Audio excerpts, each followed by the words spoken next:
Ready, talk that boxing. We're gonna do a pre-fight card review of the Bradley Skeete versus Dale Evans bout. I believe at the Copper Town or Copper Arena on the 8th of July. Let's get into it. I believe the opening fight, I believe it's a four-card bout. Opening bout was a four-card televised bout. I believe there's like 6, 7 bouts on it. I believe Huey Furry is even on it. Then he's scheduled to fight another fight like on the 15th. Then Joseph Parker. Huey, you got some big things planned, dude. Hopefully you're that type of dude to do it. Now back to this four-card televised bout. That's what I'm gonna cover. We're gonna go with the opening bout of Gary Kukaran versus Equindale Larry Equindale. I believe this is gonna be a really good fight. You got a pressure fighter versus Larry, who I believe turned pro at 29. He's 35 now. It's up there in age, but a good, solid year, 6 in boxing. Now, Gary's gonna come with his normal pressure self, try and bully him, get him to the ropes, break him down. I think Larry's gonna back foot. See, this is an 8-round fight. I gotta keep reminding myself that, and it's for international intercontinental WBO belt, I believe, as well too. So I keep remembering this is an 8-round fight. It favors Gary because he don't need as much stamina. If this was a 12-rounder, I easily pick Larry.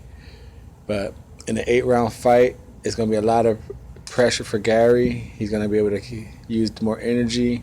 But I believe Larry's just gonna skate the ring, pop shot him, back foot, set traps for him, and eventually go on a front foot and break him down. I think he's gonna get a decision on him. Second fight is, well, you got the rematch of Williams and Smile. I think it's gonna be.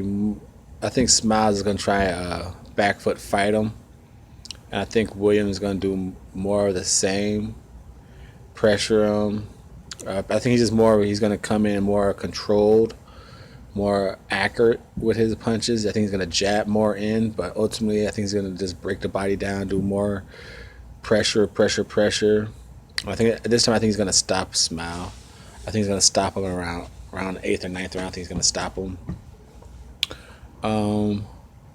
After that we got, there's one more. I know there's one more before. Oh yeah, there you got the good. You got the good old. I covered this fight a long time ago. That's why I forgot. You got the good old Anthony Yard. And I don't know, is it Yard A or Yard? But Anthony Yard versus Richard Barani. Now this is for that WBO. Man, the WBO is the light heavyweight is that division. The WBO light heavyweight division is changing. I go more into that as I do other videos that tie into it. It's changing. It's about to change. But you're going for that Europe light heavyweight champion. I believe Barani's gonna have to. He's gonna have to put some front forward pepper on some jabs. He's gonna have to get Anthony Yard's respect fast, because Anthony Yard knows this is his limelight to step into the WBO top light heavyweight division to tap bracket with this victory right here. He earned himself a nice voluntary payday, and as well, because I think Barani's like number 9 in the WBO, so this could be a good step up right here. But I got Anthony Yard in a dominating, devastating, like 5th round knockout of Richard. And then the last one, but not least, is the main event. Is the Bradley Skeete looking to take home that English welterweight title, the BBC control English welterweight title, over Dale Evans, the Mighty Mouse. I don't know his name. I just called him that. It's gonna be a smaller fight versus a big man. Like the previous weekend, you saw Jamonte Clark, you saw Robert Easter Jr. They took on Ivan Gulov and Dennis Shaifanov. You saw those big fighters. They did not use their reach. They did not use their height. They end up being allowed or getting sucked into a phone booth fight, and they almost lost. A lot of people think maybe they should have lost. You know, some decisions. That's what happens when you get sucked, when you don't use your height and reach abilities to your advantage.